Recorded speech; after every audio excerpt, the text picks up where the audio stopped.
चारुलता खाना खाने के लिए अल्पाहार तो पहुंच गई थी, लेकिन हर बार की तरह इस बार भी वहां पर काफी भीड़ नजर आ रही थी। उन्हें कम से कम 1 घंटे का इंतजार करना था, तब जाकर उनका नंबर आने वाला था। लेकिन चारुलता इंतजार नहीं करना चाहती थी और इसलिए वो तुरंत रिसेप्शन पर चली गई। वहां खड़ी लड़की से बहस करने के बाद वो शोभा जी के साथ सुपर डिलक्स रूम में आ गई थी। जब मैनेजर वहां आया तो उन्हें देखकर वो चौंक गया। शोभा जी को भी वो आदमी काफी पसंद आ गया था और चारुलता ने उनसे ये वादा किया कि वो मैनेजर को उनके पास 2 दिनों के लिए भेज कर ही रहेंगी। ठीक इसी वक्त मैनेजर उनके कमरे में बॉटल लेकर आ गया। उसने जल्दी से सबके सामने ग्लास भरे और टोस्ट करने के बाद अपना ग्लास जल्दी से खाली कर दिया।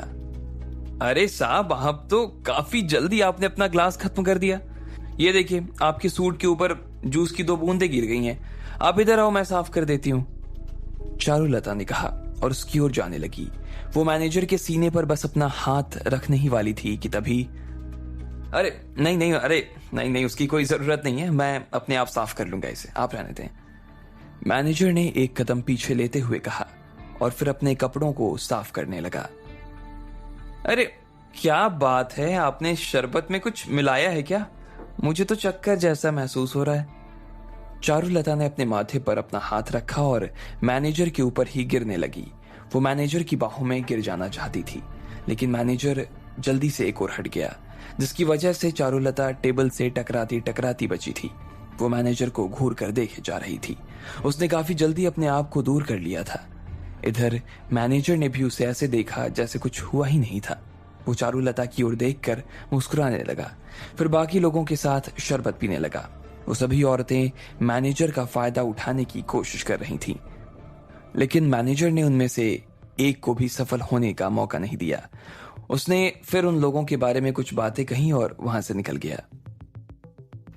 अरे चलिए, आप चिंता मत कीजिए शोभा जी, मैं 2 दिन के अंदर इस आदमी को आपके सामने लाकर खड़ा कर दूंगी, देखिएगा, चारुलता ने कहा। जब उसने देखा कि शोभा जी के चेहरे के भाव बिगड़ गए थे, तब उसे खुद भी काफी शर्मा रही थी और बुरा भी लग रहा था। उसे ऐसा लग रहा था कि क्योंकि आज आकाश उनके साथ नहीं था, इसलिए वो मैनेजर इतना भाव खा रहा था। लेकिन शोभा जी ने इस मसले को भी अपने दिल से नहीं लगाया था।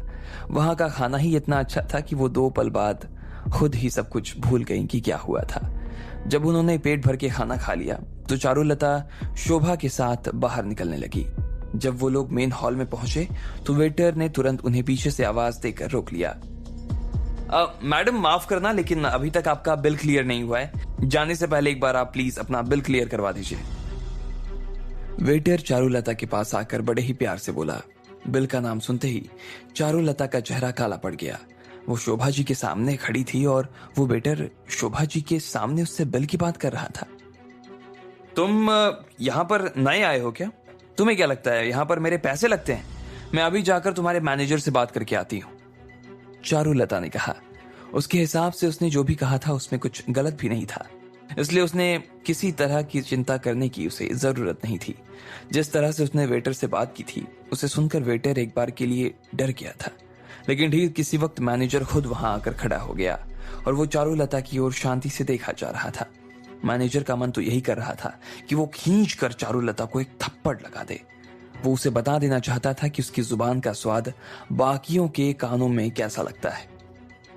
मैडम सुनिए, पहले तो आप बिल पे कर दीजिए, मैनेजर ने काफी गंभीर सुर में कहा। शोभा जी ने परेशान होकर इधर चारुलता की ओर देखा। उसने तो शोभा से यही कहा था कि उन्हें खाने का कोई पैसा देने की जरूरत नहीं थी, फिर यह आदमी उनसे पैसे क्यों मांग रहा था? उसे बिल्कुल समझ नहीं आ रहा था कि आखिर ये सब चल क्या रहा था। चारुलता ने शांति से शोभा जी की ओर देखा और फिर मुस्कुराने लगी। वो तो ऐसे मुस्कुरा रही थी जैसे कुछ हुआ ही नहीं था। फिर उसने उसी तरह मैनेजर को देखा और बोली, मैनेजर क्या तुम हमें भूल गए हो? जब हम आखिरी बार यहाँ आए थे तब भी तो हम लोग फ्री में ही खाना खाकर गए थे ना?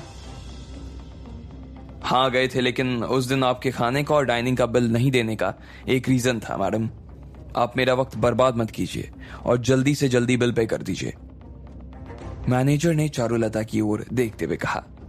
आखिरी बार जब वो लोग वहां से निकल गए थे तो मैनेजर ने इस बात पर गौर किया था कि लकी सिर्फ राधिका और उस बूढ़ी औरत से ही बात कर रहा था। उसका बाकी लोगों से बात करने का कोई इंटरेस्ट नहीं था। और इसलिए वो सब इग्नोर कर रहा था। अब चूंकि मैनेजर काफी सालों से इसी काम में लगा हुआ था, इसलिए उसे ये बात समझ आ गई थी कि इन लोगों के बीच में और लकी के बीच में कोई लेना देना नहीं था। वो शायद जबरदस्ती उसके साथ आ गए थे। अगर राधिका, उसकी माँ या लकी खुद खाना खाने के लिए यहाँ आता तो शायद मैनेजर खाना फ्री कर देता।